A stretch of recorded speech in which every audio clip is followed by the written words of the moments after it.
সুপ্রিয় দর্শক মণ্ডলী, আমার হাতে এখন যে ফলটি দেখতে পাচ্ছেন, ফলটি বাঙালির অতি চিরচেনা একটি ফল। ফলটির নাম হচ্ছে আম, এবং এটা এমন কোনো বাঙালি নেই যে চেনেন না।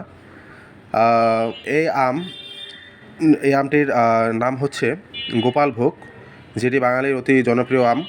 এবং গ্রাম থেকে শুরু করে বিভিন্ন জায়গায় বিভিন্ন জাতের গোপালভোগ আম পাওয়া যায়, ছোট বড় মাঝারি। এটা হচ্ছে বড় জাতের, এবং এই আমটি রাঙামাটি থেকে আগত।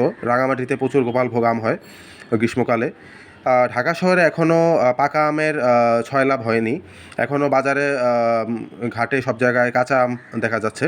তবে জ্যৈষ্ঠের শুরুতে ঢাকা শহরে পাকা আমের খুবই ছড়াছড়ি। তবে ঢাকার বাহিরে বিভিন্ন অঞ্চলে এখনও গাছে আম পাকা শুরু হয়ে গিয়েছে, এবং এই আমটি রাঙামাটি থেকে আগত হয়েছে। এখনও ঢাকায় আমটি এসে পৌঁছেনি বা ঢাকায় বাজারজাত করা শুরু হয়নি। সো আপনাদের কাছে আজকে একটু মজাদার ফ্যাক্ট নিয়ে আলোচনা করব। আমের বৈজ্ঞানিক নামটিও এটার মধ্যে দেখতে সুন্দর। আমের বৈজ্ঞানিক নাম হচ্ছে মাঙ্গিফারা ইন্ডিকা। অতি সুস্বাদু এই ফল ভিটামিন এ ও প্রোটিনে পরিপূর্ণ।